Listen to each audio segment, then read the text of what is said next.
Here's my book. Wonderful, got it. So now let me introduce myself. Those of you who do not know me, I'm Anna Barker, and I appear every once in a while on a Zoom discussing yet another fun literary project. So those of you who just joined us, let me just mention very briefly, without giving lengthy descriptions, all the projects that we've done in the past 2 years. And it literally started with the pandemic. I could not stop spreading the joy of reading. And so since April of 2020, so yes, we're celebrating 24 months of this madness. So it has been Boccaccio's Decameron, Milton's Paradise Lost, Gilgamesh, Tolstoy's War and Peace, Dostoevsky's Brothers Karamazov. Then we dipped very briefly into Balzac, and it's a shame that we did so little of Balzac, but we just did Colonel Chabert in March of this year.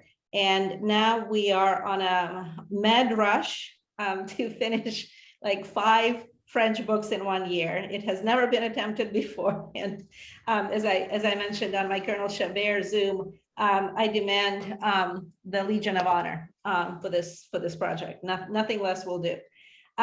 So yes, Colonel Chabert was our just sort of first brief introduction into the world of Balzac. And I wish we would have spent more time on him. Okay, I'm going to make a confession. I'm in the middle of Balzac's Lost Illusions. So as I'm commenting on Stendhal's The Red and the Black, I'm savoring Lost Illusions because I love this novel too much. It is my 8th Balzac novel since November. I've done Père Goriot, what else? Eugénie Grandet, 2 Brothers, and a bunch of others. So Lost Illusions is fantastic. So those of you who just read Colonel Chabert in March thinking like, that was incredible, Balzac wrote 91 titles. So his Human Comedy consists of 91 volumes. I have his collected works in 24 volumes in Russian. It belonged to my grandmother. My grandmother was a huge fan of French literature. So I have all of these French authors in Russian translations. And that's how I stumbled on Stendhal. So I first read him when I was 16 years old in Russian translation. And I just fell in love madly. It was everything about this novel. And I'm so amused by my commentary. I have a really hard time commenting on this novel. Yes, fabulous. I have a really hard time commenting on this novel because I still see this novel through the eyes of a 16-year-old. And you probably sense that in so much of my commentary. It's amusing to think that this kid is, 20 years old and he has never been to a cafe. When you're a provincial kid, you just don't go to cafes. And that Amanda, young lady who thinks that he's awfully cute, she gives him a cup of coffee and a roll. And that's still my favorite food. A cup of coffee and a roll is what I love. And I grew up in a town with a 16th century castle. And I just felt like, Julien had his castle and so did I. And everyone must have a 16th century castle while reading The Red and the Black, because it really enhances the enjoyment of this novel. And then that long examination that he has when he meets the Bishop of Besançon, who cross-examines him for a couple of hours and finds him delightfully knowledgeable in all things not related to religious dogma, which stuns the Bishop of Besançon. Well, I had the same experience with a professor who became eventually my undergraduate advisor, but when I was admitted into the comparative literature program, he wanted to cross-examine me, and he was very stunned that I read all of these books of Greek and Roman authors, but I read them all in Russian translations. And so that's why his gift to me was Eugene Onegin, Pushkin's Eugene Onegin, the 4-volume Nabokov translation in English. And he was like sort of inadvertently saying, Anna, it's absolutely delightful that you read so many books, but you know what? Reading Eugene Onegin in English is torture because the original is so gorgeous. So could you please get on with it and start reading Shakespeare in English? And so the message was beautifully taken. I still have his translation of Eugene Onegin in English. And I read my Shakespeare as a good girl should in the English original. But with French literature, I never taught it. I've never taught a single French book ever before. And after doing War and Peace and Brothers Karamazov in 1 year, I commented on Russian literature every single day for 250 days last year. And I wrote over 200,000 words. And I just said to myself, I'm going to go mad if I have to comment on another Russian novel. It's too much. It requires so much of me. And I know so much about it that I just wanted to have fun. And so this book is definitely my fun project. And, you know, we're going to have, what, 10 days of sleep? And then we are starting the Count of Monte Cristo. And I will need to figure out how to comment on that, because that book is very long. And maybe since it's summer, maybe you, dear readers, will allow me to comment every other day or maybe twice a week. But then when we get to Les Miserables, I will comment every day for 100 days. So without much further ado, now that you know why I'm doing this novel, it's because I love it. I love it deeply, profoundly, tremendously. And I don't comment on your comments sometimes because I simply don't have time.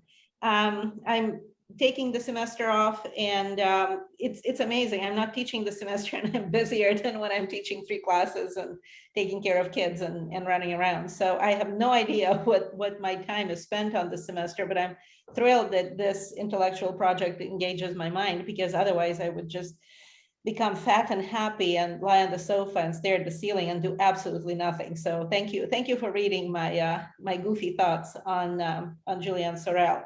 I love him. Still love him. I'm still in love with the kid. He is, he's awful and delightful. And Stendhal gives us this incredible ability to see the mind of a 19, 20, 21-year-old young man, and the absurdity of being a 19, 20, 21-year-old young man. He feels everything and all at once, and he feels nothing. And he can be just an absolute fool, or he can be just filled with tremendous amount of emotional understanding of the world. One of my favorite scenes in the novel, when he walks back to Verrières, and he stops in the mountains, and he experiences a thunderstorm. It's incredible. It's just incredible. You know, that's when I posted that Wonder Above a Sea of Clouds, the German Romantic painting. That's Julian. He towers above nature, and nature dwarfs him. And it all of these conflicting emotions that are occurring in him at that point, it's the height of romanticism. But at the same time, if any one of us who has ever stood on a cliff above a river or a pond or a lake or a sea or an ocean, had that sense that we are towering above this magnificent vastness, and it is attempting to dwarf us, but we want to prevail because we are human beings, and we have this incredible amount of hubris that elevates us above who we are, but eventually can do us in. And Julian is an enigma, and so many of you are commenting on that. One of you actually asked, how old is he at this point? He's still in his 20s. It goes very, very fast. He's, what, 18, 19 at the beginning of the novel. Then he becomes the tutor at the Durenal family, and the husband of the Durenal family. I just adore him. He is so fabulous. Somebody commented that was the latter scene and the husband busting into the room. We're not sure whether we are reading the Decameron at this point. Yes, it's very much the Boccaccio's Decameron. And also somebody pointed out, thank you for noting, I mentioned Cherubino from Mozart's The Marriage of Figaro. And then I completely forgot about the fact that we talked about Cherubino. And I remember actually saying, I can't tell you more about Cherubino's role in this part of the opera, because I'm going to give away a plot twist later in the novel. And the plot twist, of course, jumps out the window. And that's exactly what Cherubino does. So one of you actually picked that up. Thank you.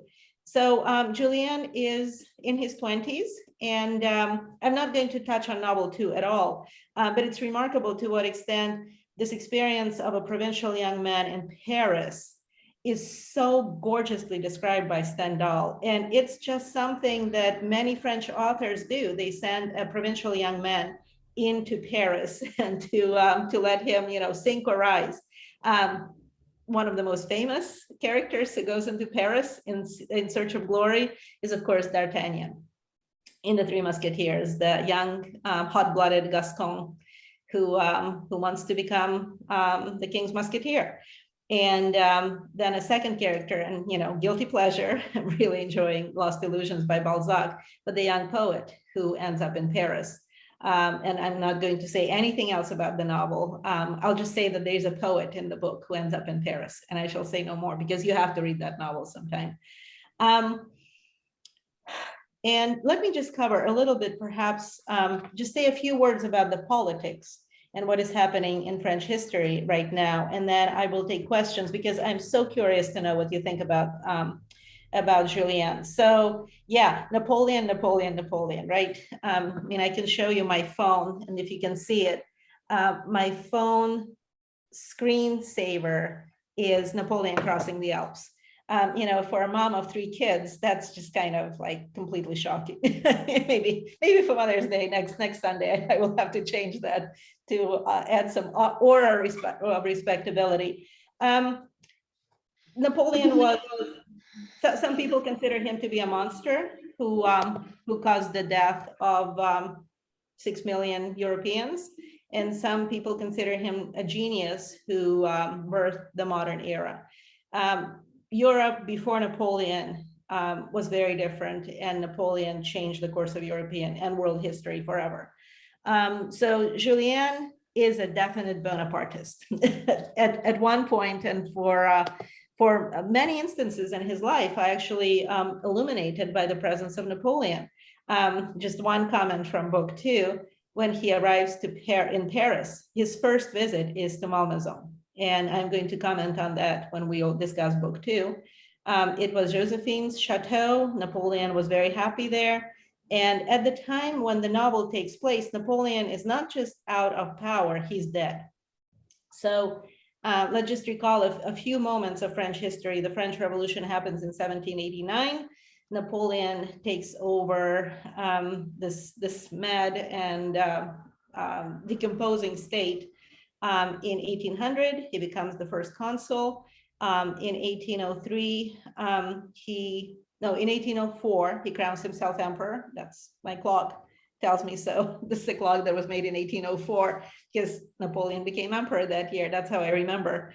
1805, he wins the Battle of Austerlitz, which cedes him the control of all of Europe. And then 1812, huge defeat in Russia. 1813, defeat at Leipzig at the Battle of Nations. 1814, he is exiled to the island of Elba in the Mediterranean Sea.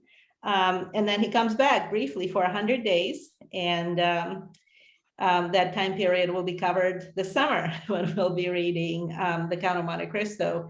That escape from Elba in the 100 days is a huge, huge plot element at the beginning of the novel.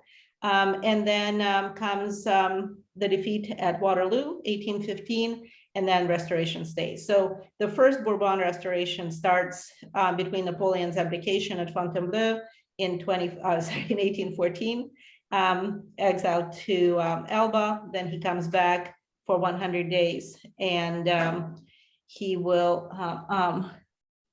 Sorry, somebody just mentioned that I'm breaking up. Can you hear me? Can everybody hear me? Okay.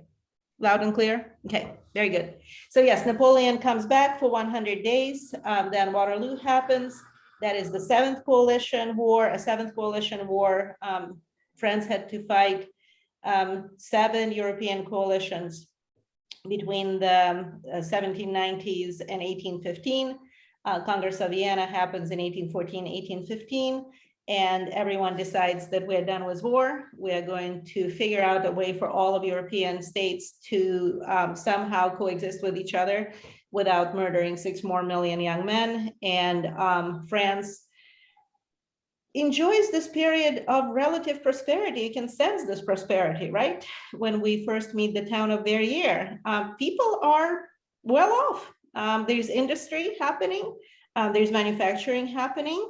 They manufacture nails and cloth in the town of Verrières. I love how provincial politics is constantly dialed up by Stendhal. Monsieur de Renal, the mayor, is very proud of this promenade that he created. But in order to create the promenade, he had to petition for funding for the reinforcement wall, right? Which was very, very expensive.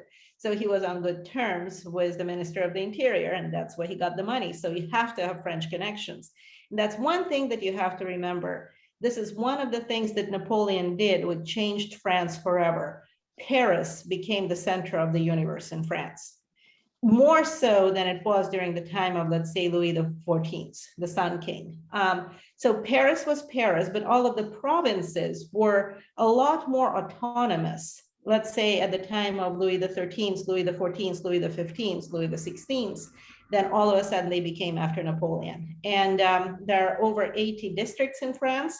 And if you were following the French elections from last week, those districts that were created during Napoleon's rule are still the districts of France. So the centralized, powerful Paris was created during the time of Napoleon. And so you sort of have the sense that, to build a reinforcement wall at the town of Verrières, you have to get funding from Paris. And this is just one way for Stendhal to point out that Paris is the center of authority, even for an insignificant provincial town like Verrières. Then also Verrières has become all of a sudden a royal town, right? And so the highway has to be widened because it's going to be all of a sudden a royal road. And in order to widen the highway, they'll have to set back a few houses on the main street. And a lot of those houses are owned by the wealthiest families in Verrières. So do you see how complex the local politics becomes? And Julien starts picking up the complexity of this politics. You sort of wonder the relationship about between Madame de Renal and Julien. They are about, she's 10 years his senior, so she's definitely his Josephine. I mean, Napoleon was young, scruffy, and not sophisticated when he met Josephine. He was a brave soldier, but Josephine helped him to dress better, to walk better, to talk better. She introduced him to the right kind of people. She explained the world to him. So that was the role of Josephine in Napoleon's life. And that's very much, though, the role of Madame de Renal. She explains to Julien how local politics works. And all of a sudden, all of these things that made no sense to Julien or that he was not paying attention to became clearer to him. And we are wondering in volume 1, why is it so important for Julien to understand how local politics works? Well, when we get into volume 2, all of a sudden politics becomes so much more complicated. And we start sort of seeing the connections between church and state. So one more thing that I need to mention about the historical background, all church property was confiscated in 1789, and France became a non-Catholic country, non-Christian country. There was no Christianity permitted in France after the revolution. I mean, they were so committed to revolution, they changed the calendar. It was year 1, and they also changed the months. It's not that they just renamed the months into these various other names like Thermidor, but they changed the beginning of the months. And so the month started at a different date, and all the months got revolutionary names. And so religion was abolished, church property was confiscated, very much so like during the time of Reformation in England, time of Henry VIII. With Restoration, it was complicated because much of the land that was confiscated from the church and from the aristocrats was sold to middle-class people who all of a sudden had a lot more power in France. So you sort of sense in this, Verrières is sort of the epicenter of the changes that happened in France during the revolutionary times, because seemingly these people are so unimportant, yet they are so very, very important because France has become a much more middle-class country. So And then there's a terrific conflict that we see between the aristocracy that emigrated during the time of the revolution, like Monsieur de la Mole, Marquis de la Mole, right? He emigrated from France during the revolution because his life was in danger. And the emigration did not, he basically emerged out of emigration unscathed. He has a very kind of pleasant character.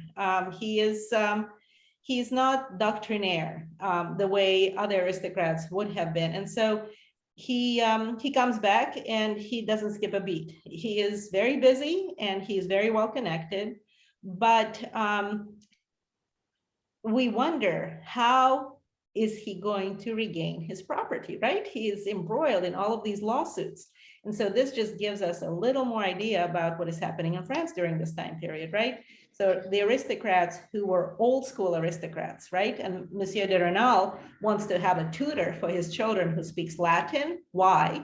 Because that's how it was done in the pre-revolutionary times. And so this would give him prestige as an ultra-conservative in this town where there are a lot of liberals who are ready to just decapitate him politically, right? But he wants to present his credentials as a true ultra-conservative, ultra-royalist who has a Latin tutor for his children. It's a prestige thing, and that's how it was done in the old days. So the aristocrats who left and became emigres and came back, they would like to reclaim their property, and their property could not be reclaimed because they would be just embroiled in all of these endless lawsuits, because that property was sold to people who had titles, legal titles to this property. And then, of course, the church property was confiscated as well, year one of the revolution so the revolution was 1789. So 1790 was celebrated under the auspices of the supreme being, who was a woman.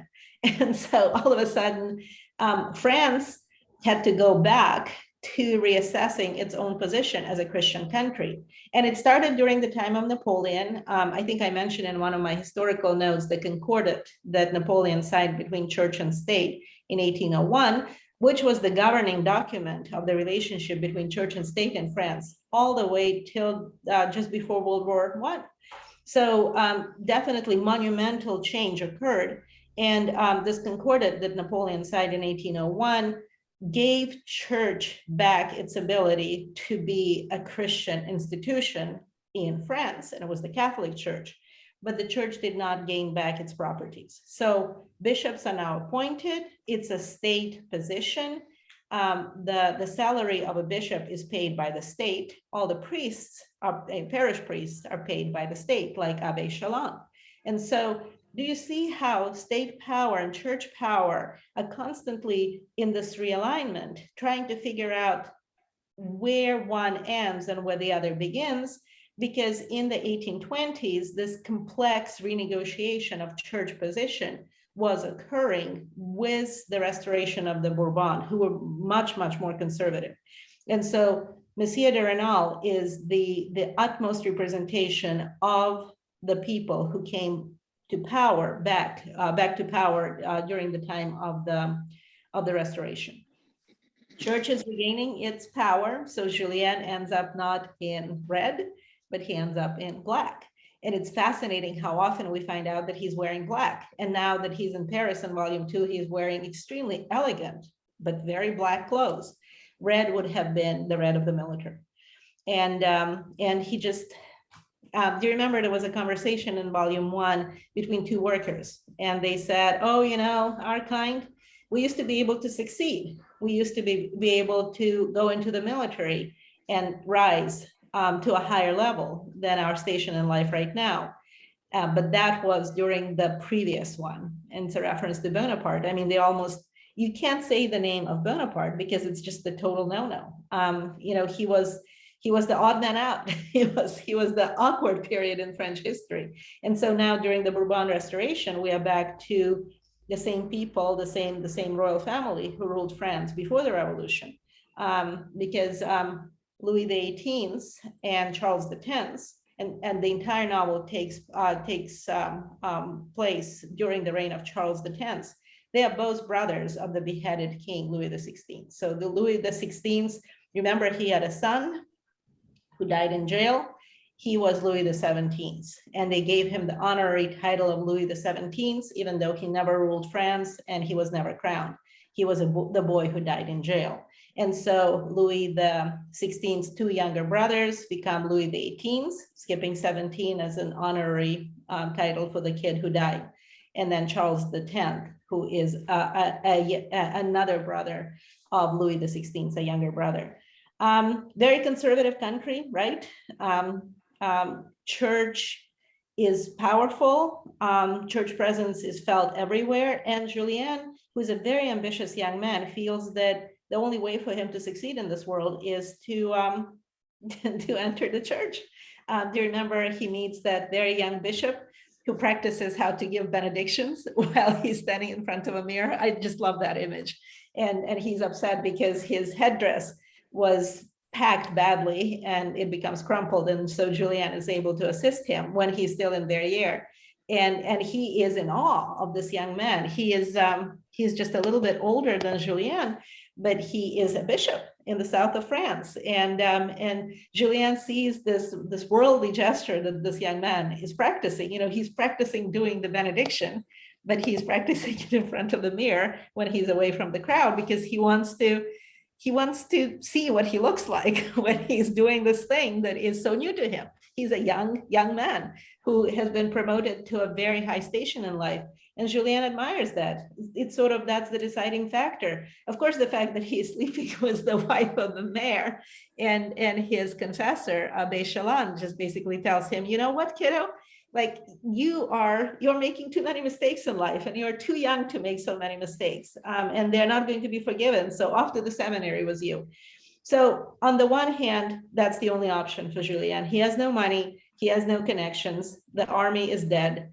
So we're going to go to the seminary. Why? Because if we are going to be wise and smart and understand how church politics works, we might become a bishop at a young age. And wouldn't that be fun?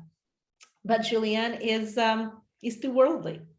Do you see that? That is the tragedy of this kid. He's so secular, he's so worldly. And the only place where he could succeed in this world of conservative French politics, where the army is dead for people like him, is in the church.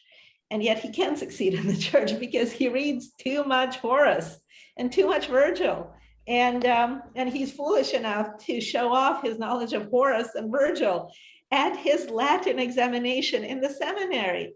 And he, for that superb effort of folly, he's given 198th place of all of the seminaries for his knowledge of Latin. And so that's why when he enters the private chamber of the Bishop of Besançon, he just sort of feels like, it's now or never. It can't get any worse than being the 198th Latin student in the seminary. And the bishop is stunned. He's absolutely astonished, not just by the fact that this kid can speak Latin, but the fact that this kid very politely and very respectfully can finish the lines of the Horace Odes that the bishop, because of his advanced age, can no longer recall. And then the present that he gives Julien, the eight volume set of Tacitus. Okay, I read Tacitus and I wish I wouldn't have. It really made a complete cynic of me. I don't trust human beings. I don't believe in human goodness because of Tacitus. You see, it's one of those books where he describes the warfare of the Italian state, of the Roman Empire. And it was city against city, emperor against emperor. It was these endless civil wars that were unleashed in the early years of the Roman Empire. And it's horrible. It is just completely horrible. I mean, he writes about the whole cities being completely wiped out, like the city of Cremona. Every human being is butchered. Because one faction is fighting against another faction over who is going to be emperor. It was the year of the 4 emperors, and it is just absolutely horrific. So for the bishop to give this book to Julien, I mean, it's even worse than reading Horace's Odes. But the bishop just sees something in Julien. And do you remember what the director of the seminary who resigns, do you remember what he says to Monsieur de la Mole when he suggests that Julien could act as his secretary? He said that he has the sacred fire. And you see young men who have the sacred fire. Napoleon was a young man who had the sacred fire. They either succeed or burn up. And that's why Abbé Pirard, who declined the position of the secretary of Monsieur de la Mole, Marquis de la Mole, he says, there is this young man who is going to be destroyed after I leave the seminary, because he's different, he's smart, he thinks, he stands out. He would love to play by the rules of the seminary, but it's destroying him to attempt to fit in into the life of the seminary. And perhaps he would be a good choice for a secretary for the Marquis. Why would the Marquis want a kid from the provinces who can't ride, can't fight with swords, can't shoot pistols, doesn't have the social graces? I mean, there's that brutal chapter in volume 2 where we are just thinking, why was this kid, who is literally a country bumpkin? They refer to him as the kid who just descended from the mountains. Do you remember Marquis de la Mole says to Abbé Pirard that he needs someone who cannot be bribed. He needs someone who he can trust. And Abbé Pirard would have been his first choice. But you also recall that Abbé Pirard has been helping the Marquis with all of his lawsuits, just kind of trying to figure out the complexity of all of the legal interrelationships of all of the various parts of these complex deals. And I told you why these deals are so complex, because land of the church and the land of the aristocracy was sold to this new layer of aristocracy that emerged during the time of Napoleon. And so it's very hard to figure out who owns the land. And the complexity of lawsuits is just endless. And so Abbé Pirard is an honest priest who never took any money from Monsieur de la Mole. So Monsieur de la Mole feels that the way for him to just sort of reciprocate the kindness of Pirard and the care that Pirard took with all of the cases that he needed to oversee would be to give a stipend to Pirard's favorite student. And he found out that his favorite student is Julien. So Julien receives that letter from Paul Sorel with 500 francs, and he is convinced that it's Madame de Renal who sent him the money. And of course, he finds out that it wasn't her. So you see how we already see just the complexity of the inner relationship between Abbé, who is Julien's confessor in Verrières, right? Because then he knows the director of the seminary, Abbé Pirard, who wants to resign because he cannot exist in the world of this academy where intellectual thought is forbidden. But then the bishop, when he is given, the Bishop of Besançon, when he's given the resignation letter, he's told that, the last free thinker of your entire parish just resigned. And in his wisdom, the Bishop of Besançon says, but how am I going to replace him, right? So Julien's luck is to encounter all of these clerics, all of these men of the church who are willing to see him as a complex human being. All the way from the parish priest, who is a Jansenist, so he's a very liberal Catholic, to the head of the seminary, to the Bishop of Besançon, all of them see something special in Julien. And so the special relationship that he has with his spiritual advisors lends him this post in Paris, for which he is not prepared. And we're going to keep scratching our heads and pondering, why on earth it's Julien? Yeah, he just does not belong to this world. But we sort of get a tiny glimmer of that when Marquis de la Mole says to Abbé Pirard that I need someone who cannot be bribed. He asks, will this be the kind of young man who, if he's offered a great deal of money on the side, would he reveal the complexities of my affairs? Would he betray me? And Pirard just sort of feels like, well, you know what?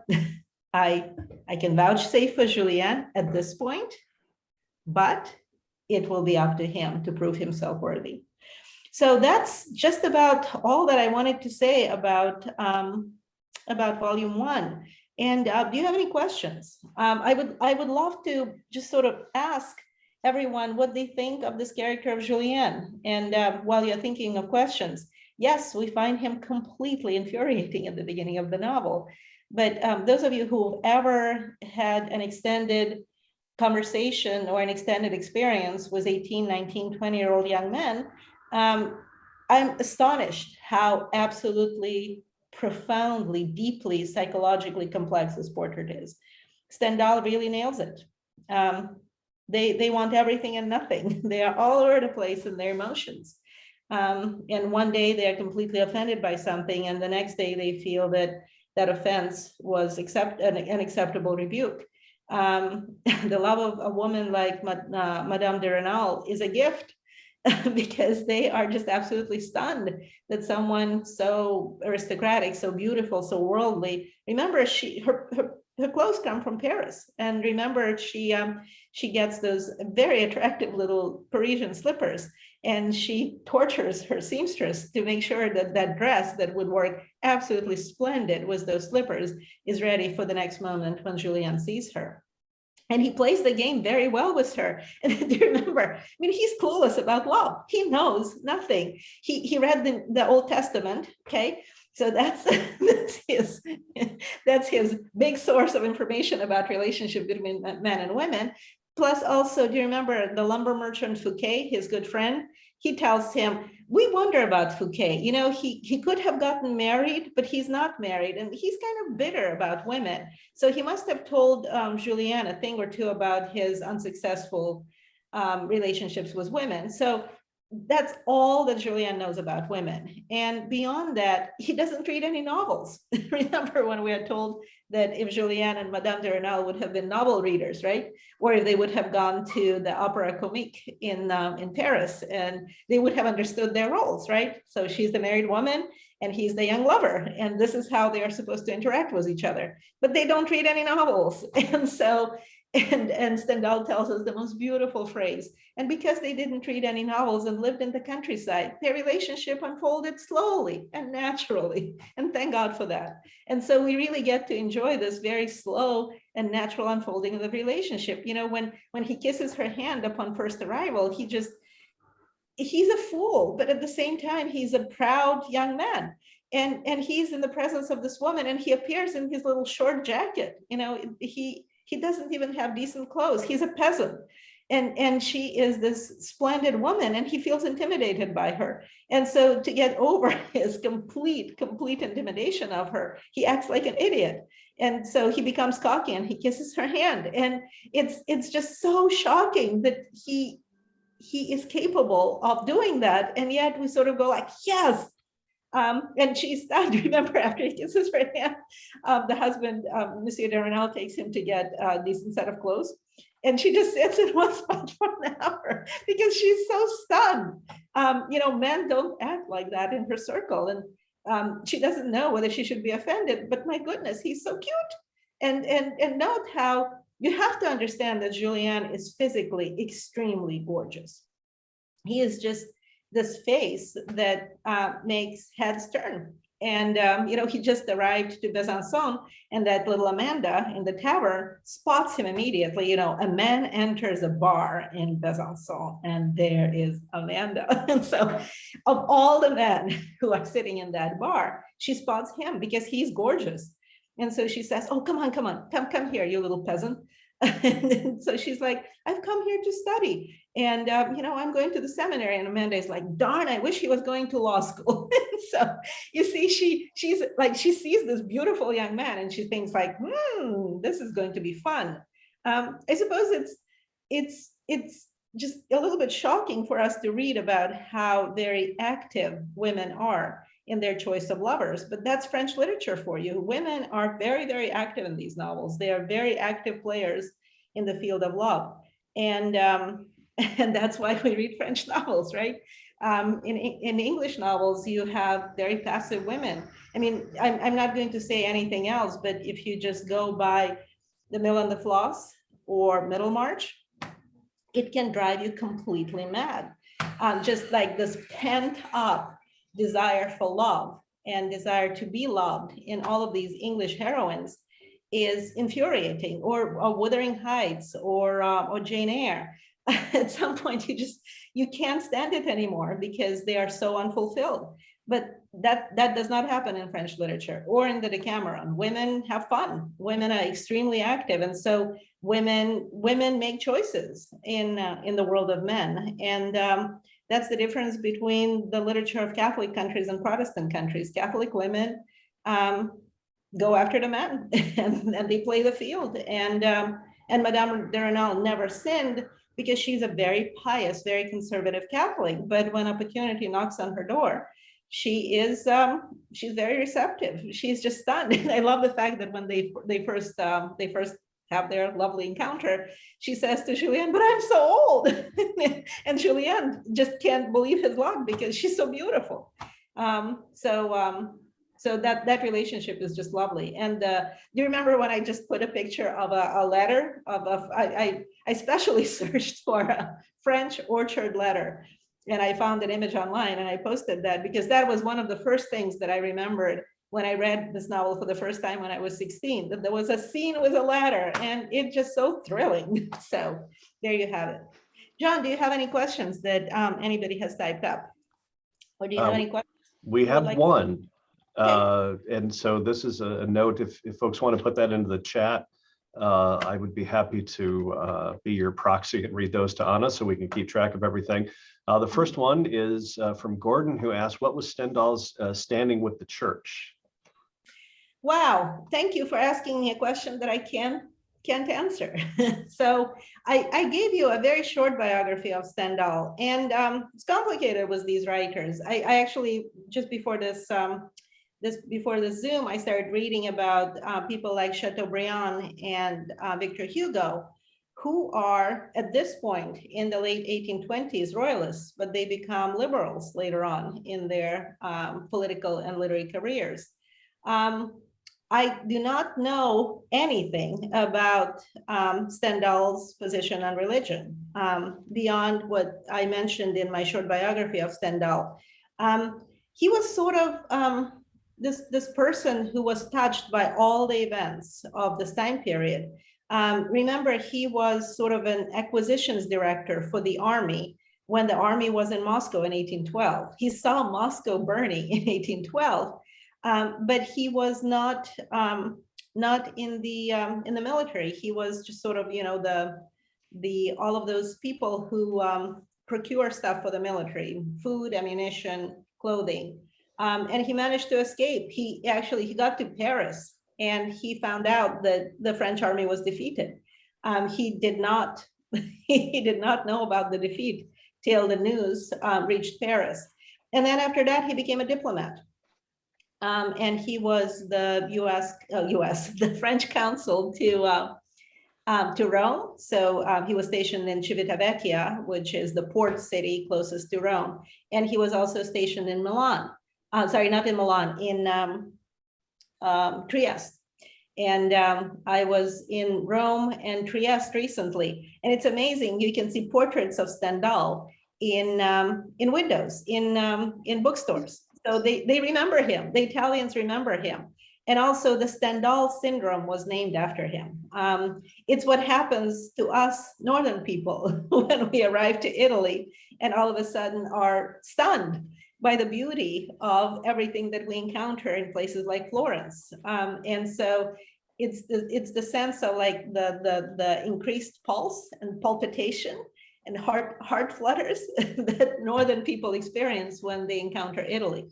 I suppose what E.M. Forster described in novels like Rome Was a View. But I will look that up. I'm going to do a little bit of digging and see how Stendhal viewed religion. And I mentioned that he had syphilis, and he suffered tremendously from that. It was almost the cure was worse than the disease. He was a miserable man during the entire second part of his life, and he died not necessarily of syphilis, but sort of syphilis treatment and syphilis complications. I just wondered because of the things he said about the seminary and what a horrible group of students at the seminary, and they were looking for money. They had no spiritual reason to be there, and I thought maybe the church condemned him for his thinking about that. Well, he shows a very complex church, an extremely complex church. He shows a church. So the conservative Catholics were the Jesuits, and the Jesuit order was originated during the time of Reformation. It was Ignatius Loyola who started it because it was basically the group of Catholics that wanted to create a more unified Catholic Church as a counter to the Reformation movement that was happening in the North. And then the Jansenists were the more liberal clerics, the more well, I cannot say Reformation Catholics, but sort of the more the less dogmatic Catholics. And it's fascinating how when Julien arrives to Paris, he realizes that Abbé oh gosh, what is the name of I just said his name, Pirard. Abbé Pirard is not alone, that there are other men like him in Paris, and they are all of these very, very smart, very astute, very intellectual Catholic priests. And it's fascinating that both Pirard and the Bishop of Besançon see in Julien a thinking Catholic, and they appreciate it. While in the seminary, where the teachers were a lot more dogmatic, and the students were a lot more dogmatic, his nickname was Martin Luther, which is shocking. It's like absolutely shocking to be a Catholic seminary student with a nickname of Martin Luther. So do you see how a Jansenist would have been the most reformist of the Catholics? And Julien was leaning in that direction, not necessarily because of any kind of religious aspirations, but because it suited his frame of mind. He was a seeker. He wanted to understand things. And it's stunning. I mean, like, just think if I would have told you when we were in chapter 3 or 4 that Julien is a seeker and an intellectually astute young man who wants to understand things, you would have burst out laughing because he was the kid who knew the entirety of the New Testament by heart. So in Latin. And yeah, you know, he grows tremendously. But the church that Stendhal presents in this book is very complex, and we understand the more liberal factions of the church, more conservative factions of the church, and we understand that people who aspire for advancement in the church are not the boobies who will end up parish priests. You know, the kids who are going into church, into the seminary so that they would get a cushy place where their parishioners will bring them, you know, so many chickens and so many eggs and so many geese. They're country boys. They measure success by full belly, and we can't really blame them for it. They would love to have a full belly because they sometimes don't. And so, and there's no other place for them to go. You know, they're just these young men who probably would have joined Napoleon's army 20 years earlier. But at this point, the church, the Black, is where they can go because it sort of guarantees an income and some kind of career and stability in life.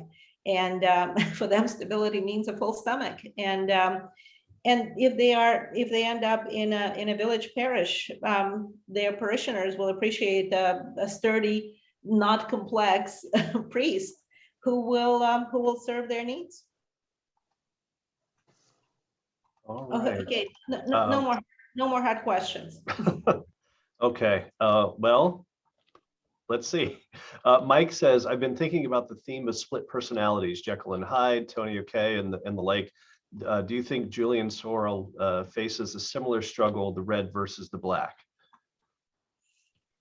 He has to let go, and he does let go. But you know, it's amazing. So he's walking around in Paris, and one of you pointed out he's walking around with pistols in his pockets, which probably is a pretty common occurrence, but then you realize, oh, he's walking around Paris with pistols in his pockets because he's dying to fight someone in a duel. So do you see how all of a sudden that red, that desire for the red, he realizes that you can have, a part of that in your life. Even if you are not choosing a military career, there is still a place in this world where you need to be courageous, where you need to be gutsy, where you need to take chances. And yes, Julien has, he had to let go. And he realizes when he sees that young bishop during the festivities in Verrières, he realizes that there is glory in church advancement. He sees a young man who is just a few years older than him, and he's already a bishop. So Julien is committed to that. But it's just so hard for him in the seminary because he is not doctrinaire. He thinks, he has an active mind, and he has the sacred fire. And so sacred fire is different from being Jekyll and Hyde. Sacred fire is, it's that torch that is ignited in his soul, and it's unextinguishable. What do you do as a young man who has a burning soul, who has the sacred fire, who wants to reach, who wants to know, he wants to understand, and he has to find a place for himself in this world. Jekyll and Hyde is different.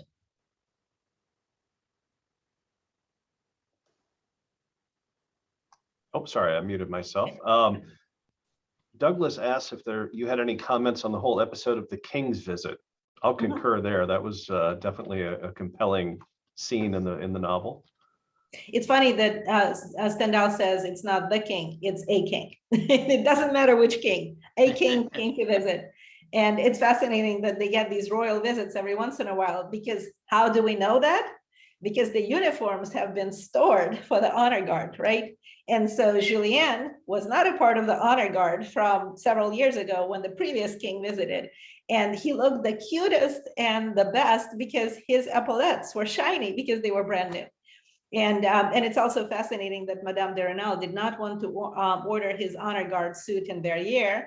He sent for it to be made somewhere else. Why? Because there would have been rumors. And can you imagine all of those mothers whose sons were not chosen for the honor guard? They would have destroyed, they would have murdered Madame de Renal if they would have found out that this kid is getting the suit for the honor guard. So she's a very clever woman. She's extremely, extremely clever. And so she orders his suit so that it would arrive just in time, and everyone is stunned to actually see Julien ride in the procession.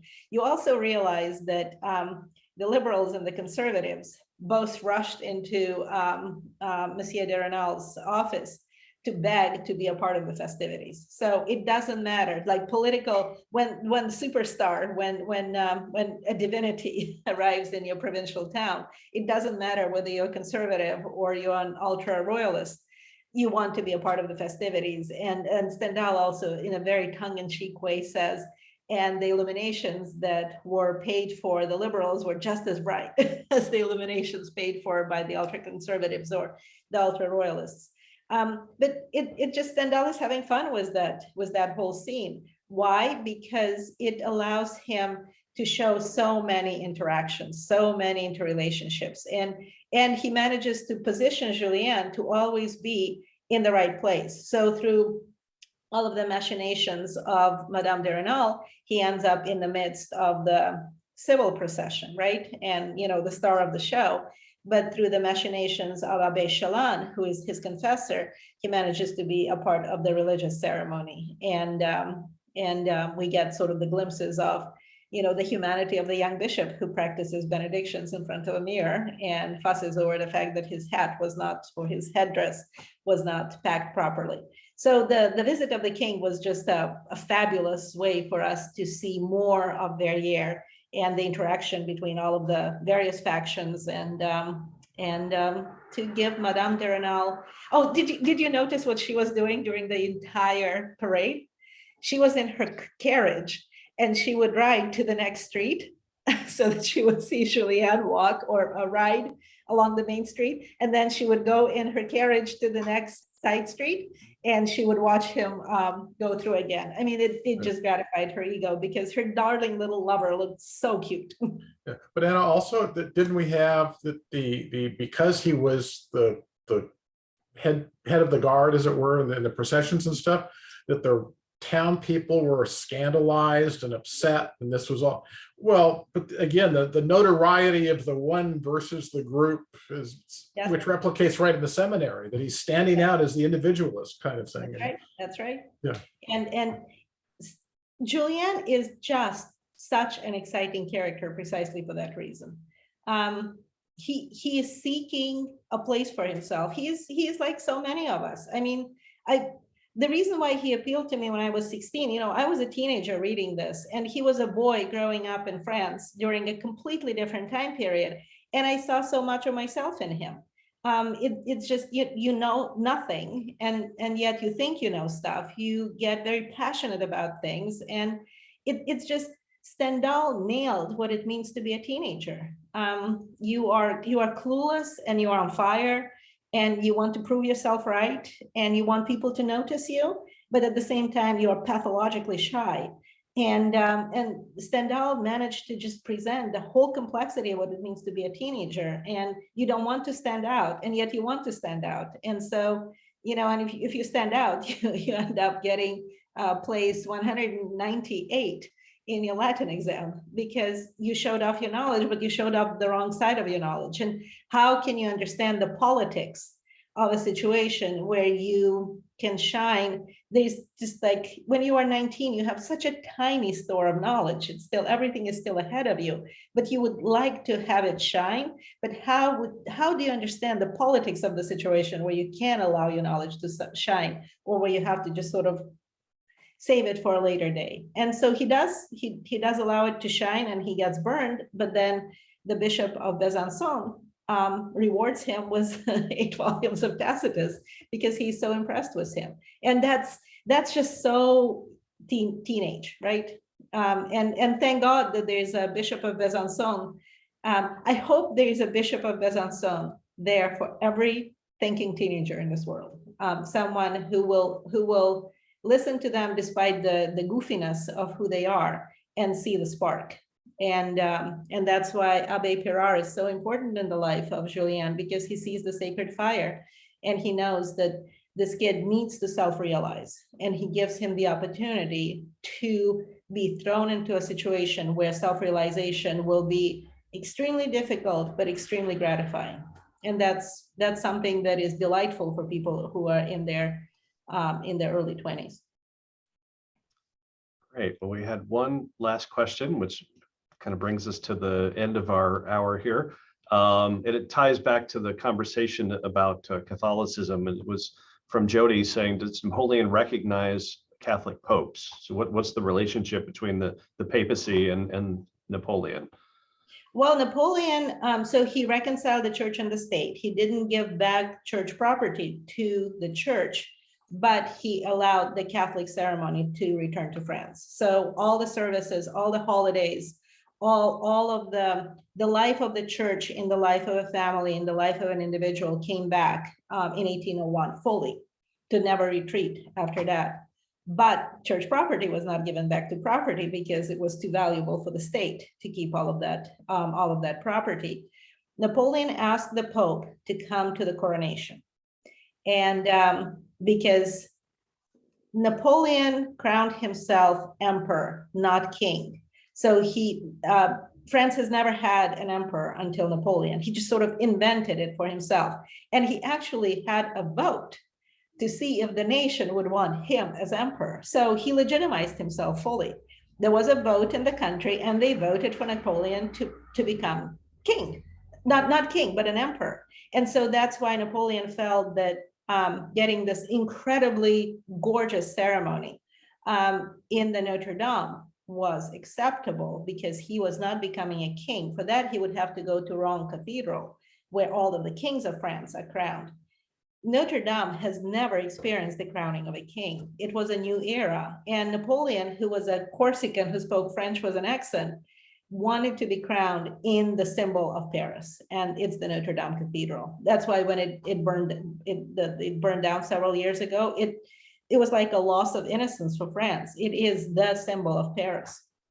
And so all of these churches in France were also confiscated by the state in 1789. So they became like storage facilities or bars or taverns or places where revolutionary meetings were held. So the desecration of the church was complete. And for Napoleon to have the ceremony where he becomes an emperor inside Notre Dame was this welcoming of the sanctity of the church into the life of the French. But he did not allow the Pope to crown him emperor, because Napoleon was a self-made man. So he placed the imperial crown on his own head. So the Pope was there because people who were witnessing the becoming of the emperor by Napoleon would see that the Pope was present at the ceremony, and it was very important for them because this way they would feel that he's sanctioned by the church. But the Pope did not crown Napoleon. Napoleon crowned himself. And after that, he basically kept the Pope sort of under house arrest because he found the Pope's authority inconvenient. And it's fascinating how you see the sort of the complexity of the relationship between the Jansenists and the Jesuits. The Jesuits are firm believers in the supreme authority of the Pope for the Catholics, but the Jansenists are much more local. They are more interested in their Frenchness. So you know, the Jesuits were more globalists. They felt that the authority of the Pope for the entirety of the Catholic world was more important. The Jansenist popes, the Jansenist priests, like the priests that were very supportive of Julien, of that sacred fire who has in him, were much more pro-French. So that is the biggest difference within the church, the difference between the priests that are deferring to the authority of the Pope in Rome and the priests who felt that the Frenchness of the church leadership was much more important. And who can blame them? The French lost their religion completely. And so it was a very touchy subject at this time. This was still, the Bourbon Restoration was the restoration of secular authority and the aristocracy. And the church had to find its own place in this world where they were completely destroyed by the revolution and slowly and gradually coming back into prominence. I should have been wearing something red. I suppose, you know, my phone is red and my turtleneck is black. So there you go, the red and the black. Got them both represented. Well done. All right, well, thank you, Anna. Thanks to everyone who was able to join us today. We will get the recording up on the Facebook group on Monday, so everybody will have a chance to see it. I just would like to add one more thing. If you feel that your questions have not been answered, we are at a halfway point in the novel, and so we have no answers. We just sort of, we're grateful to Stendhal for allowing us to follow the journey of this strange and delightful and passionate young man, we have no answers at this point. And please, I beg of you, don't read the last 3 chapters of the novel before you actually get to the book, because you will just basically say, what? and you have to understand why, how we get our character to the end of the novel. And you know how there are so many novels where there's like the most memorable first line, you know, it was the best of times, it was the worst of times, all happy families are alike, and Anna Karenina. Well, The Red and the Black probably has the most unusual ending of any novel I ever read. Not probably, like Anna Barker says, The Red and the Black has the most unusual ending of any novel I've ever read. And reading the last 3 chapters when you know, I was an impressionable teenager was like, what? So trust me, if you're wondering what on earth can still happen to Julien, he's just, you know, what is he doing with his life? Trust me, you will have that exploding mind moment. And looking forward to discussing that in our book 2 conversation. Perfect. All right. Well, thank you to Anna, and thanks to everyone else for joining us today. Thank you. Bye-bye.